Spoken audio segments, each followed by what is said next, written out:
Hello everyone, জয় গুরু। কেমন আছো প্রত্যেকে? জলদি কমেন্টস করে জানাও তোমরা প্রত্যেকে কেমন আছো আর আজকের ক্লাসের জন্য তোমরা কতটা এক্সাইটেড।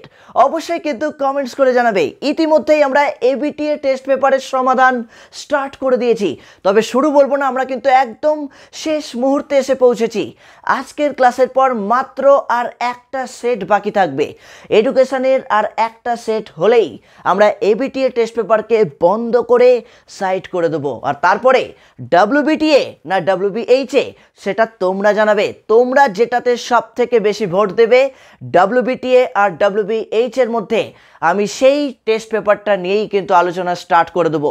তো চলো সময় নষ্ট করব না, আমরা এমসিকিউ এর আজকে পঞ্চম সেট অর্থাৎ fifth set page number AC 151 151 page কিন্তু আমরা আজকে আলোচনা করব। শুধু আলোচনা নয়, আমরা সমাধানটাও করব।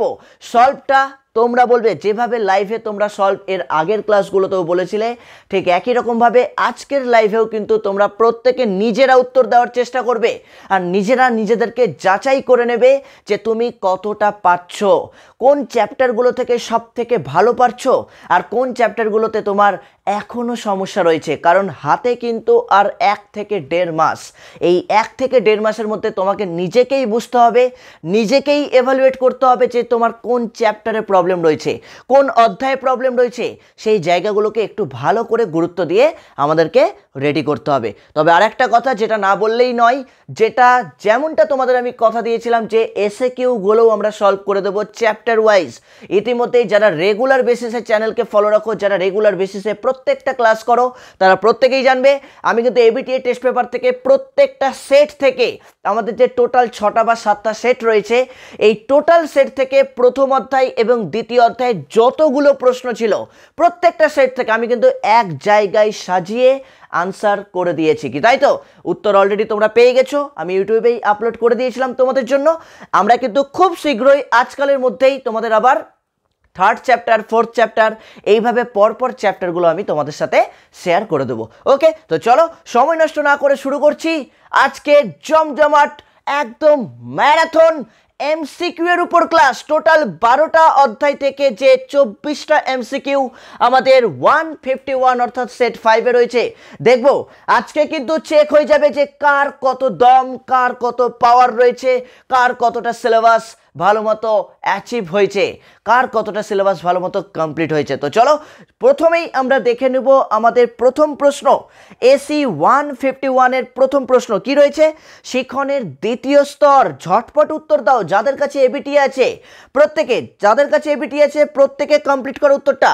শিক্ষণের দ্বিতীয় স্তর, অপশন এ ধারণ বা সংরক্ষণ, বি গ্রহণ, সি পুনরুদ্রেক, ডি প্রত্যাভিজ্ঞা। সঠিক উত্তর কোনটা? সঠিক উত্তর option absolutely right answer, very good. Option A ধারণ বা সংরক্ষণ, তাই তো? তাহলে একের এ আনসার হয়ে যাবে, একের এ ধারণ বা সংরক্ষণ। মনে থাকবে, ধারণ বা সংরক্ষণ। তবে যেহেতু আমি এটা আলোচনা করলাম বা এটার আনসারটা আমরা পেয়ে গেলাম, তো আমি জাস্ট একটু তোমাদেরকে বলবো, দেখবে ধারণ বা সংরক্ষণ যদি আমাদের দ্বিতীয় স্তর হয় তাহলে প্রথম কোনটা, তৃতীয় কোনটা আর চতুর্থ কোনটা? কারণ আমরা প্রত্যেকেই জানি শিক্ষণের 4টি স্তর বা 4টি পর্যায়, তাই তো? তাহলে প্রথম স্তরটাই হচ্ছে ধারণা। ধারণা আর ধারণ দুটো কিন্তু এক নয়, মনে রাখবে। ধারণা মানে কি? যেটা গ্রহণ করছো তুমি, মনে থাকবে যে অভিজ্ঞতাটা তুমি অর্জন করছো ওটাই তো তোমার ধারণা। তাহলে এটা হচ্ছে প্রথম স্তর। দ্বিতীয় স্তর হচ্ছে এই ধারণাকে তুমি যখন ধারণ করবে বা অভিজ্ঞতাগুলিকে তুমি যখন সংরক্ষণ করবে বা ধারণ করবে, সেটা হয়ে যাচ্ছে তোমার দ্বিতীয় স্তর। এবং 3 নম্বর স্তর হচ্ছে পুনরুদ্রেক মানে মনে করা, এবং 4 নম্বর স্তর হচ্ছে প্রত্যাভিজ্ঞা মানে চিনে নেওয়া। মনে থাকবে 4টে কিন্তু এর আগেও বহুবার আলোচনা হয়েছে, আবার আজকে আমরা একটা আলোচনা করে দিলাম।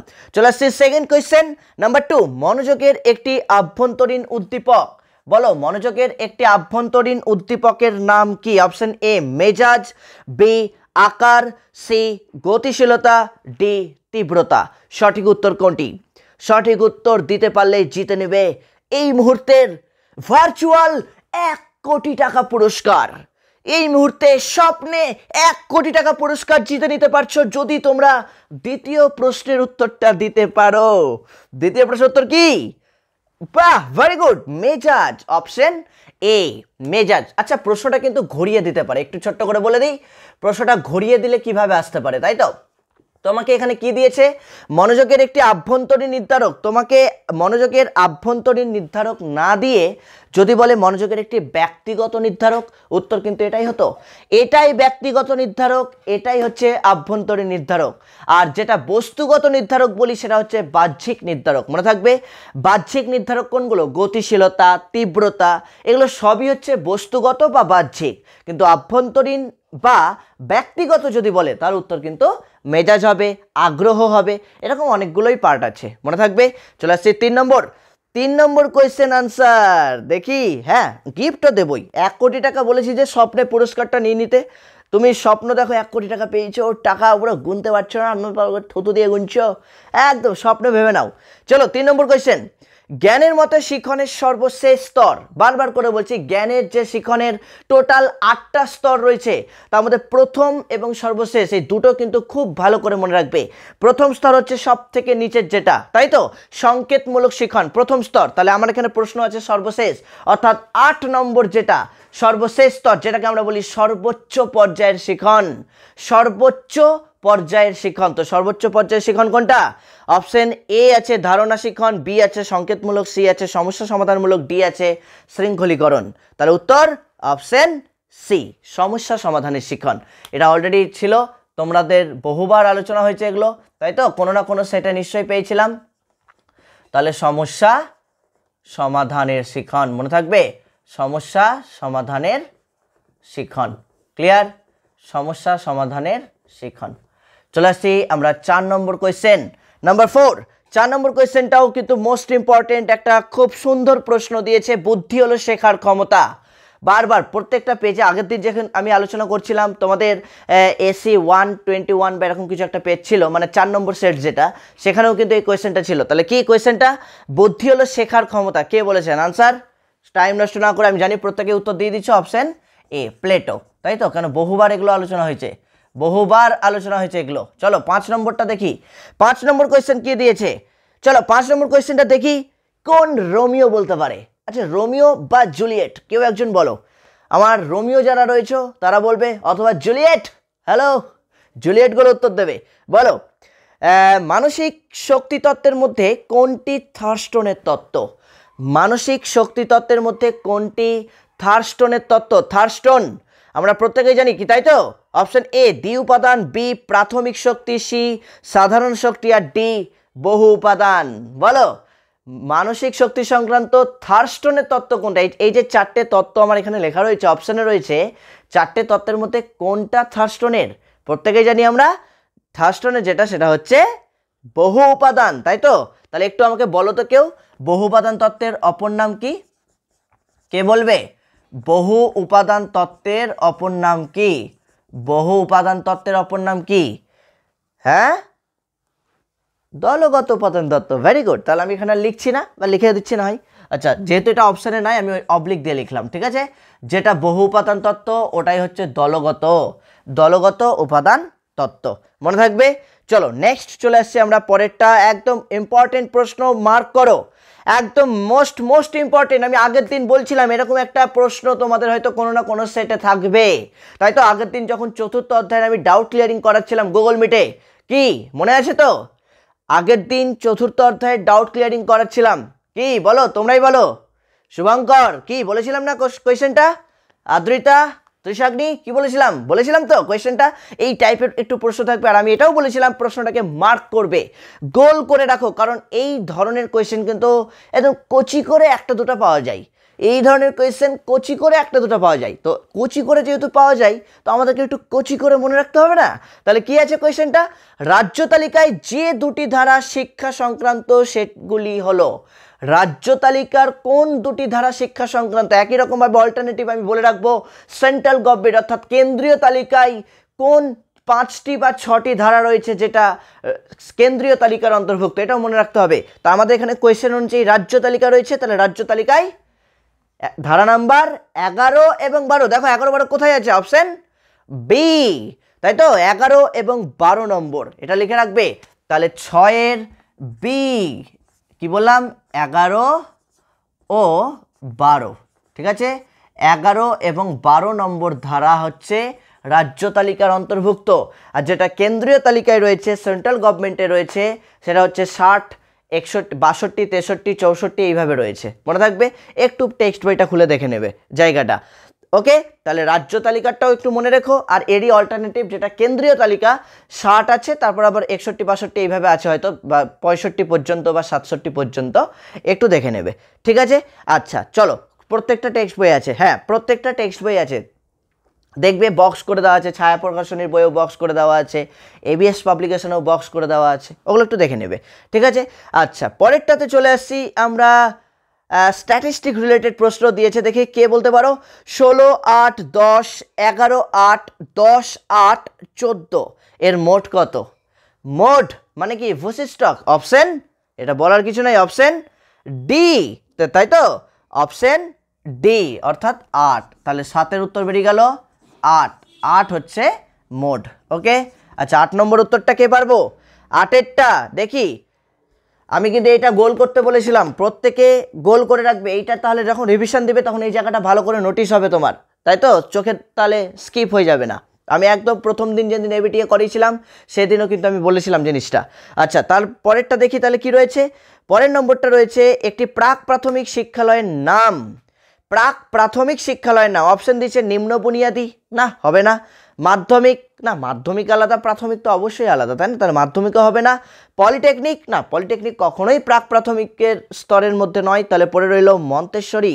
অবভিয়াসলি আনসার মন্তেশ্বরী স্কুল, তাহলে অপশন ডি, 8-এর ডি, মনে থাকবে মন্তেশ্বরী। এগুলো দেখো, এগুলো কিন্তু পড়ার কোনো বিষয় নয়, কেন এগুলো ক্লাস 11 থেকেই তুমি পড়ে এসছো, তাই তো, মন্তেশ্বরী স্কুল। ওকে চলো 9 নম্বর চলে আসি আমরা, নাম্বার 9। 9 নম্বরে কি রয়েছে মন্তেশ্বরী স্কুলের পর? 9 নম্বরে 1986 সালের জাতীয় শিক্ষানীতির কোন অংশে সাম্যের জন্য শিক্ষার কথা বলা হয়েছে? গোল করো। আই রিপিট ওয়ান্স এগেন, এই কোয়েশ্চেনটা প্রত্যেকে গোল করবে, যাদের কাছে এবিটি আছে, আর যাদের কাছে নেই কোয়েশ্চেনটা নোট ডাউন করো। 1986 সালের জাতীয় শিক্ষানীতির কোন অংশে সাম্যের জন্য শিক্ষার কথা বলা হয়েছে? কোন অংশে? অপশন দিয়েছে দ্বাদশ অংশে, প্রথম অংশে, দ্বিতীয় অংশে, নাকি চতুর্থ অংশে? দ্বাদশ অংশে, প্রথম অংশে, দ্বিতীয় অংশে, নাকি চতুর্থ অংশে? আমি জানি এটা অনেকেই হয়তো পারবে না যারা টেক্সট বই ভালো করে পড়োনি, তবু আমি একটু দেখে নিচ্ছি। আনসার অপশন ডি, চতুর্থ অংশে, লিখে রাখো 9-এর ডি, চতুর্থ অংশে, ঠিক আছে, চতুর্থ অংশে, চতুর্থ অংশে, মনে থাকলো 9-এর ডি, চতুর্থ অংশে। ক্লিয়ার? Everybody clear? এটা লিখেছো তো প্রত্যেকে, খাতায় নোট ডাউন করলে তো? Okay very good. আচ্ছা তার পরেরটাতে চলে আসছে আমরা, দেখো পরেরটা কি রয়েছে, আমরা পরেরটা একটু দেখব। ভেরি ইজি একটা কোয়েশ্চেন, সপ্ত প্রবাহের কথা নিম্নলিখিত কোন কমিশনে উল্লেখ আছে? আমি জানি এগুলো অপশন না দিলেই পেরে যাবে। সপ্তপ্রবাহ, পাঠ্যক্রমের সপ্তপ্রবাহ পড়েছিলাম, তাই তো, 7 স্ট্রিম অফ কারিকুলাম বলি আমরা, তাহলে সেই সপ্তপ্রবাহের কথা কোন কমিশনে উল্লেখ আছে? Radhakrishnan commission, Kothari commission, Mudaliar commission, নাকি জাতীয় শিক্ষানীতি? বলো, জাতীয় শিক্ষানীতি 1986, মুদালিয়ার, কোঠারি, না রাধাকৃষ্ণন? তাহলে অপশন সি, মুদালিয়ার কমিশন, তাই তো, 10-এর সি, 10-এর সি, মুদালিয়ার কমিশন, মনে থাকবে মুদালিয়ার কমিশন। বাহ, তোমরা তো উত্তর দিতে পারছো এখন পর্যন্ত। একটা প্রশ্নই যেটা একটু কনফিউশন ছিল, সেটা হচ্ছে চতুর্থ অংশে, এটাও অনেকে উত্তর দিলাম, তাই তো। চলে আসছি এবার 11 নম্বর কোয়েশ্চেন। তাহলে 11 নম্বর কোয়েশ্চেন আমরা দেখব, কি দেখব, চলো দেখি 11 নম্বর কোয়েশ্চেন কি আছে। কোয়েশ্চেন নাম্বার 11, বিদ্যালয় স্তরে পাঠ্যক্রম রচনা করে কোন সংস্থা? প্রত্যেকে বলবে বিদ্যালয় স্তরে পাঠ্যক্রম রচনা করে কোন সংস্থা? অলরেডি এটা এর আগে হয়েছে। ও সরি, একটা কোয়েশ্চেন বাদ চলে গেল। তার আগের একটা কোয়েশ্চেন আছে, ভারতীয় শিক্ষা কমিশন কবে গঠিত হয়? গঠিত হয় কবে? ভারতীয় শিক্ষা কমিশন গঠিত হয় কবে? 1964 খ্রিস্টাব্দে, 1996, 1948, নাকি 1956 খ্রিস্টাব্দে? তাড়াতাড়ি বলবে, ভারতীয় শিক্ষা কমিশন কবে গঠিত হয়? 1964, 1996, 1948, নাকি 1952? Option A is the right answer, কি তাই তো? ভারতীয় শিক্ষা কমিশন 1964 খ্রিস্টাব্দে, তাহলে অপশন এ। তাহলে এটা মনে থাকবে তো 1964। আচ্ছা, এটা যখন বললাম একটু ছোট্ট করে বলে দিই, অলরেডি আমি বলেও ছিলাম, এই কোঠারি কমিশন বা ভারতীয় শিক্ষা কমিশন, মনে রাখবে ভারতীয় শিক্ষা কমিশনের অপর নামই হচ্ছে কোঠারি কমিশন। এই যে আমি যদি তোমাকে এখানে ভারতীয় শিক্ষা কমিশন না দিয়ে যদি তোমাকে দিত কোঠারি কমিশন কবে গঠিত হয়, আনসার কিন্তু এটাই হতো 1964। আচ্ছা, এবার অনেকের মনে হয়তো বলবে যে স্যার 1964 খ্রিস্টাব্দে হবে নাকি 1964 থেকে 1966 হবে। আমি এটা এর আগেই ক্লিয়ার করে দিয়েছিলাম, তাও আজকে আরেকবার বলছি কারণ আজকে অনেকেই নিউ রয়েছে ক্লাসে। মনে রাখবে যে যদি বলে গঠন কবে হয়, তাহলে গঠন একটা সালে হয়, তাই তো, নির্দিষ্ট একটা ডেটে হয়। গঠন ওরকম এত থেকে এত হয় না, এত থেকে এত যদি বলি সেটা হচ্ছে তোমার সময়সীমা। যদি জানতে চাই কোঠারি কমিশনের সময়সীমা কত, তখন আমরা লিখব 1964 থেকে 1966। মনে থাকবে 1964 থেকে 1966। কিন্তু যদি তোমাকে জানতে চাই যে কবে গঠিত হয়, তখন হয়ে যাবে কিন্তু আমার যে কোনো একটা, অর্থাৎ 1964। এই কোয়েশ্চেন রেলেভেন্ট 1964 খ্রিস্টাব্দে। ক্লিয়ার?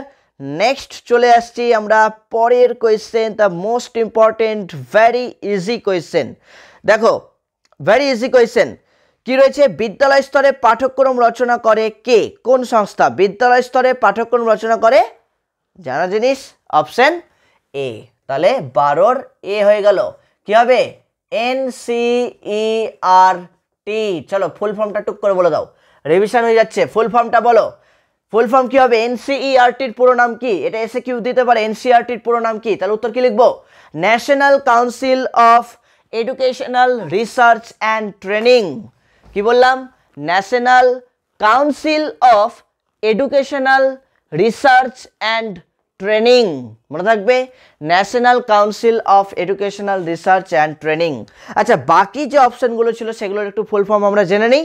বাকি অপশন ছিল কি কি? বাকি একটা অপশন ছিল তোমার এনসিটিই, তাহলে national council for teacher education. মনে থাকবে, national council for teacher education. তারপরে ছিল সিএবিই, সিএবির পুরো নাম কি? Central advisory board of education. কি বললাম? Central advisory board of education. And last যেটা রয়েছে UGC, university grant commission, university grants commission. মনে থাকলো? তাহলে এই হচ্ছে 4টে ফুল ফর্ম আমাদের কিন্তু মনে রাখতে হবে। চলে আসছি পরের প্রশ্ন, 13 নম্বর। ফ্রিকোয়েন্সি বন্টনের সর্বোচ্চ স্কোর ও সর্বনিম্ন স্কোরের পার্থক্যকে কি বলা হয়? ফ্রিকোয়েন্সি বন্টনের সর্বোচ্চ স্কোর ও সর্বনিম্ন স্কোরের পার্থক্যকে কি বলা হয়? অপশন দিয়েছে দেখো, পরিসংখ্যা, মধ্যবিন্দু, প্রসার নাকি গড়। উত্তর কি হবে? অপশন, বাহ, এই তো বলতে পারছো, অপশন সি, প্রসার, তাই তো? Option C. কেন? গড়ের সূত্র আলাদা, আমরা প্রত্যেকেই জানি গড় আলাদা, তাই তো? আবার আমরা এখানে অপশন ছিল পরিসংখ্যা, পরিসংখ্যা তো কোনোভাবেই হবে না।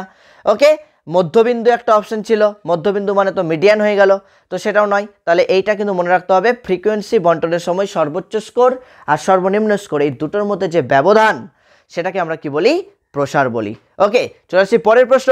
পরের প্রশ্ন উত্তর তুমি দেবে। ইয়েস, তুমি একদম মুখ চুপচাপ বসে আছে, একটাও লেখে না, তাড়াতাড়ি উত্তর দেবে, তুমি উত্তর দেবে। বলো, উত্তরটা তুমি দাও দেখি। জ্যাক ডেলারের কমিশনে কতজন সদস্য ছিলেন? বলো দেখি কে বলতে পারে। জ্যাক ডেলার্সের কমিশনে কতজন সদস্য ছিল? অপশন দিয়েছে 23 জন, 16 জন, 14 জন, 20 জন। 23, 16, 14, 20। অপশন, অপশন কি? Option C, very good. 23, 14, 16, 20। তাহলে অপশন সিতে আমাদের কি আছে দেখো, আমি অপশনগুলো কি কি দিলাম? 23 জন, 16 জন, 14 জন, 20 জন। তাহলে অপশন সি, 14 জন। মনে থাকবে, অপশন সি, 14 জন। ক্লিয়ার? তাহলে ডেলার্স কমিশনের সদস্য সংখ্যা ছিল 14 জন। আচ্ছা, এটাকে মনে রাখার জন্য একটু তোমাদেরকে বলি, সর্বপ্রথম যে শিক্ষা কমিশন, স্বাধীন ভারতের প্রথম শিক্ষা কমিশন কি পড়েছিলাম? রাধাকৃষ্ণন কমিশন। সেখানে কতজন সদস্য ছিল? 10 জন। মনে থাকবে, সেখানে ছিল 10 জন, 7 জন ভারতীয়, 3 জন বিদেশি। তারপর আমরা পড়লাম মুদালিয়ার কমিশন, সেখানে ছিল 9 জন, 7 জন ভারতীয়, 2 জন বিদেশি। তারপরে আমরা পড়লাম কোঠারি কমিশন, সেখানে ছিল 17 জন, 10 জন ভারতীয়, 7 জন বিদেশি। আর আজকে আমরা পড়ছি ডেলার্স কমিশনের সদস্য সংখ্যা, তাহলে ডেলার্স কমিশনের সদস্য সংখ্যা হচ্ছে 15 জন। মনে থাকবে, ডেলার্স কমিশনের 15 বলছি, 14 জন। ডেলার্স কমিশনের সদস্য সংখ্যা হচ্ছে 14 জন। নেক্সট নেক্সট দেখো পরেরটাও খুব সুন্দর, এটাকেও পারলে গোল করে রাখো, যে ডেলার্স কমিশনের কতজন সদস্য, 14 জন, এটাকে গোল করে রাখো, কারণ এটাও কিন্তু একটু আনকমন প্রশ্ন, যেটা কিন্তু প্রত্যেকবার আসে না বললেই চলে, কারণ এই সেটটা সমাধান করে দিচ্ছি একটাই উদ্দেশ্য, এখানে অনেকগুলো প্রশ্ন যেটা রয়েছে একটু আমাদের অপরিচিত ছকে এসেছে, অপরিচিত ছকের প্রশ্ন, ওই জন্য আজকে কিন্তু আমরা একটু আলোচনা করে দিচ্ছি। পরের কোয়েশ্চেনটা দেখো কি রয়েছে, ডেলার্স কমিশনের প্রতিবেদন কবে প্রকাশিত হয়? অনেকেই গুলিয়ে দেয় এটা, 1990, 96, 2000 না 2002। এখানে 1993 থাকলে ভালো হতো, তাহলে কিন্তু অনেক সময় গুলিয়ে যায়। তাহলে উত্তর কি হবে? 93, 96, 90 নাকি 2000 নাকি 2002? Answer option B 1996। মনে থাকবে 1996, 1996 খ্রিস্টাব্দে। তাহলে ডেলার্স কমিশন তাদের প্রতিবেদনটি কোথায় পেশ করে, কবে পেশ করেন? 1996 খ্রিস্টাব্দে। এবার যদি তোমাকে বলে যে ডেলার্স কমিশন কবে গঠিত হয়, উত্তর কি হবে? হ্যালো ডিয়ার, উত্তর কি হবে বলো? যদি তোমাকে প্রশ্ন দেয় যে ডেলার্স কমিশন কবে গঠিত হয়, তাহলে উত্তর 1993, 1993। মনে থাকবে 1993 হচ্ছে ডেলার্স কমিশন, আর তাদের রিপোর্ট বা তাদের প্রতিবেদনটাকে পেশ করেন 1996 খ্রিস্টাব্দে, 1996। ক্লিয়ার? আশা করি প্রত্যেকে বিষয়টা বুঝেছ, যদি ভুলে যাও খাতায় নোট ডাউন করে নেবে। চলো পরের কোয়েশ্চেনটা দেখি কি বলেছে, সর্বশিক্ষা অভিযান কার্যকরী হয় কবে? সর্বশিক্ষা অভিযান কার্যকরী, আমি একই কোয়েশ্চেন আবার বলছি, একটা যদি দেয় সর্বশিক্ষা অভিযান কবে গঠিত হয় সেটার সাল আলাদা, আর যদি বলে সর্বশিক্ষা অভিযান কবে কার্যকরী হয় সেটার সাল কিন্তু আলাদা। তাহলে কার্যকরী হয় কবে? 2002 সালে, তাই তো? 2002 সালে, অর্থাৎ সর্বশিক্ষা অভিযান কার্যকরী হয় 2002 সালে। মনে থাকবে 16। তাহলে 2002 অপশন কোথায় আছে? অপশন বি, তাই তো? অপশন বি কোথায় গেল? হ্যাঁ, অপশন বিতে আছে 2002 সালে, 2002 সালে। ওকে, 2002। আচ্ছা, মাঝে একটা কোয়েশ্চেন আমাদের বাদ পড়ে গেছে, ওইটা আমি লাস্টে বলবো, ঠিক আছে? মাঝে একটা কোয়েশ্চেন আমাদের বাদ পড়ে গেছে, ওটা আমি লাস্টে বলবো। ওই যে একটা নয়, 3খানা কোয়েশ্চেন বাদ পড়েছে, তারপরে যাচ্ছি আমি, অসুবিধা নেই কিছু। ওকে, অসুবিধা নেই, পরপর চলে যাচ্ছি, এটা নিয়ে কোনো সমস্যা নেই। আমি কোয়েশ্চেনগুলোর জন্য মুখে বলে দিচ্ছি, ঠিক আছে? মানে ছবিটা একটু আবছা চলে এসছে আমার কাছে, কারণ আমার টেস্ট পেপারটা অন্য একজন নিয়ে গেছে, একটা স্টুডেন্ট, তো তাকে বলেছিলাম আজকে রেকর্ড করব ক্লাসটা, তো একটু আমাকে ছবি তুলে পাঠাতে, তো আবছা চলে এসছে, কোনো সমস্যা নেই, আমি এমনি বুঝতে পারছি। আচ্ছা, পরের কোয়েশ্চেনটা একটু দেখে নেব। অক্টেভ ব্যান্ড নামক যন্ত্রের সাহায্যে কি পরিমাপ করা হয়? বলো, অক্টেভ ব্যান্ড নামক যন্ত্রের সাহায্যে কি পরিমাপ করা হয়? অন্ধত্ব, তোতলামি, নাকি বিকলাঙ্গ, নাকি বধিরত্ব? বলো, এর আগেও হয়েছে আলোচনা। অক্টেভ ব্যান্ড নামক যন্ত্রের সাহায্যে কি পরিমাপ করা হয়? উত্তর বধিরত্ব, তাই তো? Option D, option D, octave band নামক যন্ত্রের সাহায্যে পরিমাপ করা হয় বধিরতা বা বধিরত্ব। মনে থাকবে, বধিরতা পরিমাপ করা হয় বা বধিরত্ব পরিমাপ করা হয়। চলো আমরা তার পরের কোয়েশ্চেনটা দেখে নিই। পরের কোয়েশ্চেনটা কি রয়েছে? পরের কোয়েশ্চেনটাও কিন্তু ভেরি ইজি, ব্রেইল পদ্ধতি চালু হয় কবে? দ্য মোস্ট ইম্পর্টেন্ট প্রশ্ন, স্টার দিয়ে রাখতে পারো, পরীক্ষাতে কিন্তু এটা আসার চান্স সর্বাধিক রয়েছে। ব্রেইল পদ্ধতি চালু হয় কবে? 1820, 1830, ও আবার 1830 হয়ে গেছে অপশানে, যাই হোক, আর 1829। উত্তর কোনটি? 1820, 1830 নাকি 1829? অপশন সবাই কমেন্টস করো, সবার উত্তরটা চাই। Option D, very good, option D. তাহলে 1829 মনে থাকবে, 1829 খ্রিস্টাব্দে। ক্লিয়ার? এই যে 1829 সালে ব্রেইল পদ্ধতি চালু হয়। Next, programme of action. Programme of action, বলো প্রোগ্রাম অফ অ্যাকশন কবে গঠিত হয়? সালটাল বলার দরকার নাই, পিওএ, প্রোগ্রাম অফ অ্যাকশন, যেটাকে শর্টে আমরা বলি পিওএ। উত্তর ভেরি গুড, অপশন এ 1992। তাহলে প্রোগ্রাম অফ অ্যাকশন 1992 খ্রিস্টাব্দে। ক্লিয়ার? প্রোগ্রাম অফ অ্যাকশন 1992 খ্রিস্টাব্দে। চলো 20 নম্বরটা আমরা একটু দেখি। 20 নম্বর, জাতীয় শিক্ষানীতি 1986 সালের কোন তারিখে প্রকাশিত হয়? জাতীয় শিক্ষানীতি 1986 সালের কোন তারিখে প্রকাশিত হয়? তারিখটা এটাকে স্টার দেবে, কারণ আমরা অনেক সময় জাতীয় শিক্ষানীতি 1986 পড়েছি, জাতীয় শিক্ষানীতি 1968ও আমরা জানি। তো এখানে কিন্তু তারিখ জানতে চেয়েছে যে 1986 সালের জাতীয় শিক্ষানীতি কত তারিখে প্রকাশিত হয়। তারিখটা ভালো করে নোটিস করতে হবে। আনসার দেখো কি কি দিচ্ছে অপশন, 11 এপ্রিল, 21 এপ্রিল, 21 জুন নাকি 21 মে? কোনটা? 11 এপ্রিল, 21 এপ্রিল, 21 জুন নাকি 21 মে? আনসার 21 এপ্রিল, অর্থাৎ বি, 21 এপ্রিল। মনে থাকবে 21 এপ্রিল বা 21 এপ্রিল।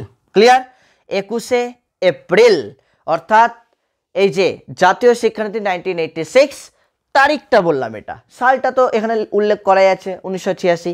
এবার দেখো আগের যে 4টে কোয়েশ্চেন আমাদের বাদ পড়ে গেছে, সেই 4টে কোয়েশ্চেন আমি ডান দিকে লিখে দিচ্ছি। ঠিক আছে, ডান দিকে লিখে দিচ্ছি, কারণ আমাদের 24টা এমসিকিউ করা নিয়ে কথা। ওকে, তোমরা নিজেদের মতো করে বইয়ে মার্ক করে নেবে। দেখো যে 4টে কোয়েশ্চেন বাদ গেছিলো আমাদের কি কি, দেখো বলেছে প্রসারের পরে যে ফ্রিকোয়েন্সি বন্টনের সর্বোচ্চ স্কোর ও সর্বনিম্ন স্কোরের যে পার্থক্য, সেই পার্থক্যটাকে আমরা কি বলি? প্রসার বলি। তো এই যে এতটা হয়েছিল, তো এরপর থেকে 4টে কোয়েশ্চেন আরও আছে +4, এই 4টে কোয়েশ্চেন আরও আছে, এই মানে তারপরে আবার এইটা ছিল। তো এই 4টে কোয়েশ্চেন আমি এখানে চলে আসছি। ঠিক আছে, দেখো 4টে কোয়েশ্চেন কি কি। প্রথম কোয়েশ্চেনটা দেখবো আমরা, ইউজিসি ইউনিভার্সিটি গ্র্যান্ট কমিশন কবে প্রতিষ্ঠিত হয়? এটা জানতে চাইছে। ইউনিভার্সিটি গ্র্যান্ট কমিশন কবে প্রতিষ্ঠিত হয়? 1945, 1948, 1953 নাকি 1956? Answer 1956। Very good, option D. তাহলে 21 ডি, 1956 খ্রিস্টাব্দে। মনে থাকবে 1956 খ্রিস্টাব্দে ইউজিসি বা ইউনিভার্সিটি গ্র্যান্ট কমিশন প্রতিষ্ঠিত হয়। ক্লিয়ার? আচ্ছা, নেক্সট দেখো আরেকটা রয়েছে, এটাও ভেরি ইজি। স্কিনার প্রবর্তিত সক্রিয় অনুবর্তনটি ড্যাশ টাইপ। আর কত বলবো, এই কোয়েশ্চেনগুলো বহুবার বলা হয়েছে। স্কিনারের সক্রিয় অনুবর্তন ড্যাশ টাইপ আমরা প্রত্যেকেই জানি, অপশন এতেই রয়েছে, তাই তো? 22 নম্বর কোয়েশ্চেনটা অপশন এতেই ছিল। কি? আর টাইপ। আর টাইপ।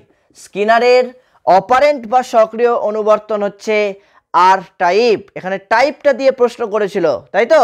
আর টাইপ নাকি এস টাইপ নাকি এম টাইপ নাকি জি টাইপ? উত্তর হয়ে যাবে আর টাইপ। তাহলে এই আর টাইপই কিন্তু টাইপ 2 শিখন নামেও পরিচিত। মনে থাকবে টাইপ 2 শিখন নামেও পরিচিত।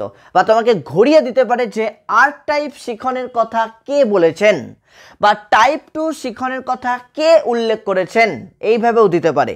তাহলে সেইভাবে দিলেও আমরা সহজেই পেরে যাব, সেটা হচ্ছে মনোবিদ স্কিনার। ওকে, তাহলে স্কিনারের আর টাইপ। আচ্ছা, আর একটা রয়েছে, দেখো কি রয়েছে, কি বলছে? সক্রিয় অনুবর্তনের জনক কে? এই যে এক্ষুনি কথাটা বলছি, তো সক্রিয় অনুবর্তনের জনক কে? এই দুটো কিন্তু একই টাইপের প্রশ্ন হয়ে গেল। তো আমরা প্রত্যেকেই জানি সক্রিয় অনুবর্তনের জনক অপশন ছিল ম্যাকডুগাল, ওয়াটসন, স্কিনার নাকি প্যাভলভ? ম্যাকডুগাল, ওয়াটসন, স্কিনার নাকি প্যাভলভ? সক্রিয় অনুবর্তন বা অপারেন্ট অনুবর্তন, কারণ সক্রিয় অনুবর্তনকে আমরা আরেক ভাষায় বলি অপারেন্ট অনুবর্তন। তাহলে আনসার স্কিনার। তাহলে স্কিনার কত নম্বরে আছে? Option C. অপশন সিতে আছে স্কিনার। মনে থাকলো?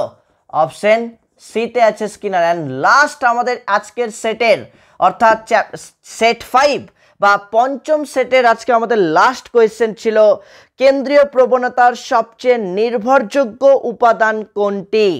কেন্দ্রীয় প্রবণতার সবচেয়ে নির্ভরযোগ্য উপাদান কোনটি? বহুবার বলেছি, নির্ভরযোগ্য বললে কি হবে আর দ্রুতগতি বললে কি হবে। দ্রুত শব্দটা যদি পেয়ে যায় তাহলে উত্তর হয়ে যাবে মোড বা ভূশিষ্ঠক, আর যদি নির্ভরযোগ্য পাই তাহলে উত্তর হয়ে যাবে গড়, তাই তো? গড় বা মিন।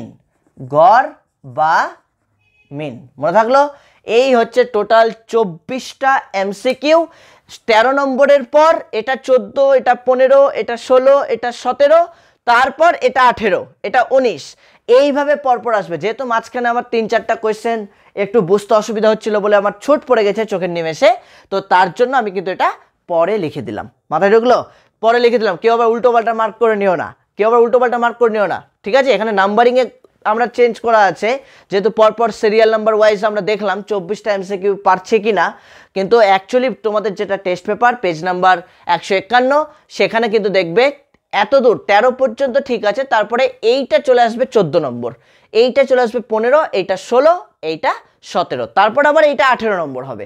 তো এখানে নাম্বারিং নিয়ে কোনো সমস্যা নেই, আমরা প্রশ্নের উত্তরগুলো ঠিকঠাকভাবে দিতে পারছিলাম কি না এইটাই হচ্ছে দেখার বিষয়। তো একটু আমাকে স্কোরগুলো জানাও, কে কত স্কোর পেলে আজকের এই যে mock test, live mock test বলে এটাকে, তো লাইভ মক টেস্টে তোমরা কে কত অ্যাচিভ করতে পেরেছো, মার্কস কে কত মার্কস পেলে, 5, 10, 15 না 20 না 24-এ 24, কে কত পেয়েছো? প্রত্যেকে নিজের নামটা লিখে আমাকে কমেন্টস করবে, প্রত্যেককে বলছি নিজের নাম লিখবে, নাম লেখার পর ইউটিউবে আমাকে প্রত্যেকে কমেন্টস করে জানাবে যে তুমি কত পেয়েছো। আজকের মক টেস্টের যে 24টা কোয়েশ্চেন আজকে আলোচনা হলো, এই 24টা কোয়েশ্চেনের মধ্যে তোমার কটা ঠিক হয়েছে বা কত পেয়েছো, যেগুলো বাদ পড়ে গেছিলো একদম সৎভাবে, কিন্তু প্রত্যেককে বলছি একদম জেনুইনলি, মানে একটা টুক করে লিখে দিয়ে আমি বলে দিলাম ওটা আমার হয়তো 15টা ঠিক হয়েছিল, একটা লিখে দিয়ে বললাম 16টা ঠিক হয়েছে, ওই রকম না। তাহলে আমারও বুঝতে সুবিধা হবে যে তুমি কতটা বাড়িতে পড়াশোনা করছো বা তোমাকে আর কিভাবে পড়াশোনা করলে তুমি 24-এ 24ই পেতে পারো। ক্লিয়ার? আচ্ছা, 24-এ 24 কজন পেয়েছে বলো? 24-এ 24 কজন পেয়েছে কমেন্টস করো, আমি কমেন্টস কিন্তু দেখছি প্রত্যেকের। 24-এ 24 কজন পেয়েছো? ভেরি গুড, এই তো পেয়েছি, এই তো পেয়েছি, দেখো অনেকেই কিন্তু পাচ্ছে, তাই না? তাহলে 24-এ 24, 24-এ 23, 24-এ 22, 20, 21, ঠিক আছে, ওকে, কোনো ব্যাপার না। কিন্তু আমি বলবো ভালো করে এই যে এমসিকিউগুলো আজকে মোটামুটি 3টা থেকে 4টে প্রশ্ন কিন্তু আমরা পেলাম, যারা একদম নতুনত্ব প্রশ্নগুলো আমি একটু এখানে উত্তরপত্র মার্ক করে দিচ্ছি। যেমন ধরো রাজ্য তালিকা, এই যে রাজ্য তালিকা এই কোয়েশ্চেনটা কিন্তু আমাদের একটু আনকমন ছিল। তারপরে ছিল জাতীয় শিক্ষানীতি সাম্যের যে শিক্ষাটা, এই যে চতুর্থ অংশে, এইটা আমাদের একটু আনকমন ছিল, অর্থাৎ 6 নম্বর আর 9 নম্বর। তারপরে আমাদের একটু অনেক সময় ভুল হয়ে যায়, সেটা হচ্ছে ফ্রিকোয়েন্সি বন্টনের সময় সর্বোচ্চ স্কোর ও সর্বনিম্ন স্কোরের যে পার্থক্য, এটা কেউ প্রসার করে চলে আসে, কেউ আবার আই লিখে চলে আসে। না, ইন্টারভ্যালটা আলাদা জিনিস, আই ফর ইন্টারভ্যাল ওটা আলাদা জিনিস, কিন্তু এখানে হবে প্রসার। তাহলে প্রসারের যে উত্তরটা ছিল এই কোয়েশ্চেনটাও তোমরা মার্ক করবে। তাহলে 3টে কোয়েশ্চেন হলো। তারপরে তোমরা করবে জ্যাক ডেলারের কমিশনে কতজন সদস্য ছিলেন, কেন সদস্যটা আমরা প্রত্যেকেই হয়তো মুদালিয়ারেরটা পড়ি, বিশ্ববিদ্যালয়েরটা পড়ি, কোঠারিরটা পড়ি, কিন্তু আমরা ভুলেই যাই যে একদম শেষ চ্যাপ্টারের আগের চ্যাপ্টার নাম্বার 11, সেখানেও কিন্তু আমাদের কাজে লাগতে পারে। তাহলে সেখানেও তো আমাদের অনেকগুলো এরকম টাইপের কতজন সদস্য রয়েছে না রয়েছে এগুলো জানা উচিত। তাহলে সেই অনুযায়ী 14 জন, তাহলে 14 জন এই কোয়েশ্চেনটাকেও তোমরা মার্ক করে রাখবে, অর্থাৎ ডেলার্স কমিশনের সদস্য সংখ্যা হচ্ছে টোটাল 14 জন। ঠিক আছে, তাহলে এই যে কয়েকটা প্রশ্ন আমি বলে দিলাম, এই 4টা বা 3টা 1, 2, 3, 4 এই 4টে কোয়েশ্চেন তোমাদের প্রত্যেককে কিন্তু একটু ভালো করে মাঝে মাঝেই নোটিস করতে হবে। যখনই তুমি এই পেজটা খুলে একটু পড়বে তখনই কিন্তু এই জায়গাগুলো ভালো করে একটু নোটিস করবে। ওকে, তো কেমন লাগলো আজকের ক্লাস কমেন্টস করে তো অবশ্যই জানাবে। যারা চ্যানেলে নিউ রয়েছে অবশ্যই চ্যানেলটিকে সাবস্ক্রাইব করে পাশে বেল আইকনটি প্রেস করে দেবে। ওকে, তো আজকের মতো এইটুকুই, দেখা হচ্ছে তোমাদের সাথে আবার পরবর্তী ক্লাসে। সকলে ভালো থেকো, সুস্থ থেকো এবং বাড়িতে মন দিয়ে ভালো করে পড়াশোনা করো। ওকে, আর কোনো সমস্যা হলে গুগল মিটে তো আমি আছি, গুগল মিটে ডাউট ক্লিয়ারিং ক্লাসে আলোচনা করে দেবো। চলো টাটা, গুড নাইট।